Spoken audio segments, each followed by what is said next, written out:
welcome the CEO of the Bee Corp and AgriNovus Indiana board member, Ellie Symes. Thank you. Thank you so much. Good morning, everybody.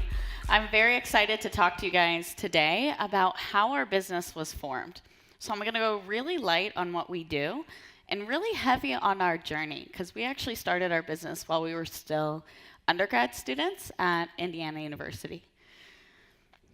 But I'm going to first start by telling you guys how I got interested in bees. So I was back home the summer after freshman year. I actually was a lifeguard when I was your age. And I got really bored with that. And so I Googled environmental volunteering, and I saw that a beekeeper needed help. And I fell in love with beekeeping my first day. This picture is actually from my Instagram back in 2012, that first day that I took this picture. And I came back to Indiana University and thought, maybe some students like me who actually wasn't like you guys, I wasn't exposed to agriculture growing up, maybe students like me will want to learn that while they're at university and figure out how their discipline, computer science, art, English could be used in ag. So I asked IU for a grant. They gave me $3,000 to start a beekeeping club at the college, and that's actually our first hives there today. I met my co-founder, Wyatt, who's over here, waving, awesome, and we ended up forming a beekeeping club. It grew really quickly. There was over 300 people in the first few months. Our first event had about the size of this room. And who knew? A bunch of 18 to 21-year-olds really want to learn about bees. I think you guys have enjoyed looking at the beehives so far. And we were encouraged by some funders at the university after I gave a presentation on the beekeeping club to dream bigger. They pulled me aside and they said, "We love what you've done with the club, but we want you to dream bigger about actually impacting food production, and we want to help you."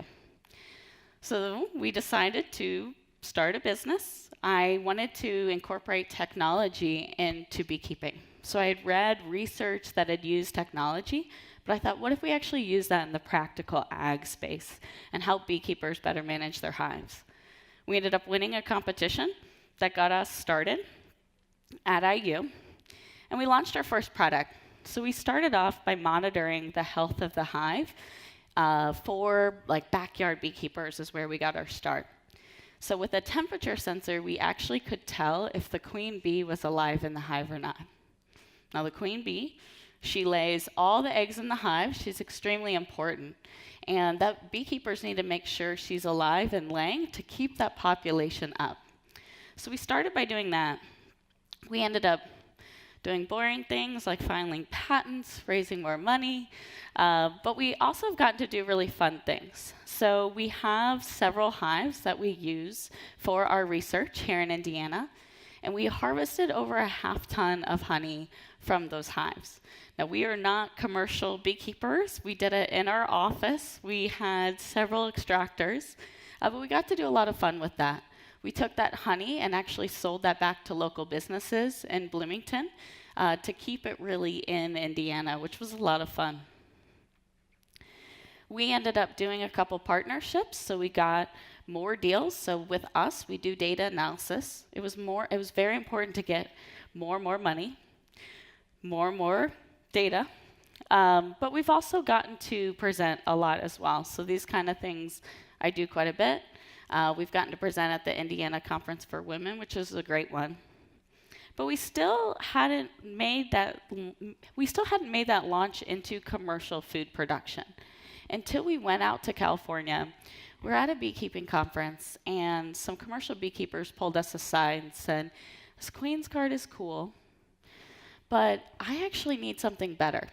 I'm having issues with hive loss. Can you help me with that?" So we had a sensor that had GPS. We put that together and had a GPS tracking system on the hives. So we actually helped these commercial beekeepers track where their hives were and if their hives got stolen. But it still wasn't the thing yet that these commercial beekeepers needed. So even 2 years into the business, we still didn't have it fully figured out. We ended up shooting for the moon last year and applying for a federal grant with the National Science Foundation. which I want to share to you guys because I was definitely very intimidated to write this grant application, very intimidated to do all the competitions we did. And I tell you, every time we've gotten something like this, where we've gotten a grant, we didn't know we were going to win, right? We thought, oh, we'll just try it. But that's exactly what you need to do in starting a business. We ended up being awarded a $250,000 grant to make that leap to commercial food production. So I want to share that with you guys today to encourage you guys to really go for it. If some of you guys are thinking entrepreneurially, is anyone thinking that they might want to start a business someday? We have a few hands. Awesome. If you guys are, you have to make those leaps. They're scary. They're something that you don't think you'll get. You do get some no's, but when you get a yes, you get to continue on and really follow your dreams in your business. So we took that grant. We brought in some technology expertise. So we brought in Gretchen and Gleb. They actually helped us really go further with our data analysis. And we ended up interviewing over 100 commercial beekeepers and commercial growers, because we had to say, let's go back to the basics. Let's try to figure out what is the real problem associated with pollination. It wasn't queen death. It wasn't really hives getting stolen. What we learned is that the biggest issue with pollination is just pricing the beehives. It seems really simple. It seems like that's something that's figured out. But currently, to price them, they actually do a manual inspection. And we've got a video at our booth that you guys can see that shows that. So growers who rent beehives to pollinate their crops, they actually have to hire inspectors to go through that beehive and guesstimate the size of the colony. That's what allows them to set the price, but it also allows them to ensure they have enough bees to pollinate their crops. And so we said, oh, perfect. We had done all this work with Queen's Card, where we looked at the temperature inside the hive. We already had that experience. We said, what if we just package it together easier? What if we use infrared to tell the heat of the hive and use that to calculate the size of the colony? Way back when we were using Queen's Guard for backyard beekeepers, we noticed, hey, it's really weird. The bigger hives maintain temperature differently than the smaller ones. We probably could use that to determine the size of the hive, but nobody will pay for it. Nobody wants that, so we'll just wait. 2 years later, we ended up finding that that is a huge opportunity. So we pivoted towards that this year. It was pretty scary. We took all of our products off the market, which was a big leap. Like I said, you have to make these leaps. We had no revenue coming in for a couple months. But then when we got our first grower to purchase this, it ended up doubling revenue.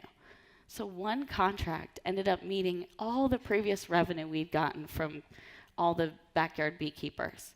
And that's what finally gave us the indication, after a few months of just waiting, that this leap was worth it. This leap is actually what's going to help the business stay alive and grow. And with that, I've also been able to, this year, be a part of the AgriNovus board, which is a fantastic sponsor of this event. I was invited to serve on the board as an entrepreneurial voice for ag in Indiana, and I'm very honored to be able to do that. And that's been a great opportunity for us as well to just learn a little bit more about the ecosystem and where our business can go and grow. I just want to close with that reminder to make those leaps. I hope you guys could see that in our beeline, instead of timeline, it wasn't a straight path to success. It's been very much small events that have happened, and often it feels like you're jumping off a cliff and building your airplane as you fall down. And that's really what entrepreneurship feels like. But you can eventually get to the point where you've got a business that is operating well and serving customers, but you have to make that leap and start. One of my advisors has told me the hardest thing about doing anything is starting, so I really encourage you guys to just do that. If any of you guys are interested in entrepreneurship, those hands I saw, please come to our booth. We'd love to talk to you a little bit more about things you're interested in and where you guys want to go. And then if you want to see a live beehive, we've got that as well. And now I'm very excited to answer any questions you guys have on areas you're curious about. Thank you. And let's give her a round of applause. That was incredible. Thanks. So we will have time for 2 or 3 questions. So as you're thinking and as she was speaking, feel free to raise your hand if you've got a question. We'll come around with a microphone. We have time for just 2 or 3 quick questions. Cool. So who has our first question? This is the funniest stage. I feel like I'm on a pedestal.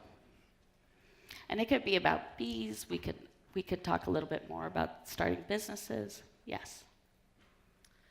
What were you most nervous about when you were starting your company right out of college or while you were in college?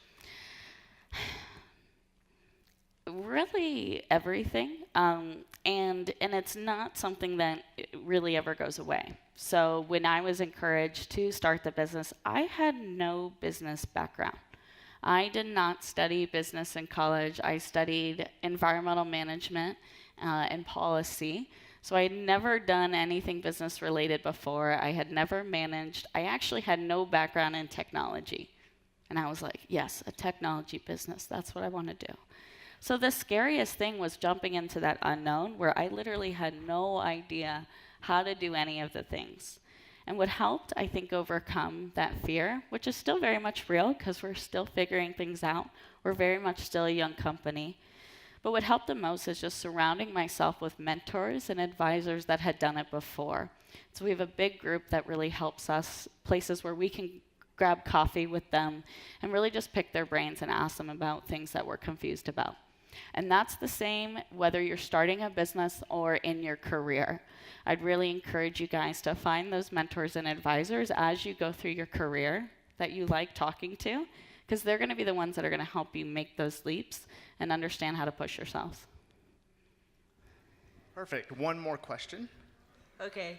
Where do you see yourself in the next 5 years? Yeah.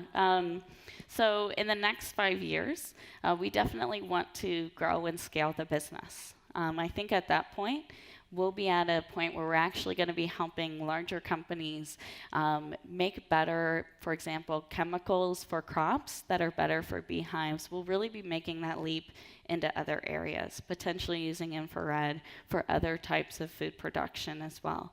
So that's where I see the business, where I see myself is right with that business, helping it grow and really pushing it forward. Hopefully with some more folks on our team, maybe some of you guys in 5 to 10 years helping us do that. Yeah, great question. Excellent. Well, Ellie, thank you so much for coming today. I think we've all learned more about bees than we ever thought we could learn. So thanks for sharing your expertise and being open with us about what it actually takes to start a business. Ladies and gentlemen, give it up for Ellie one more time. Thank you.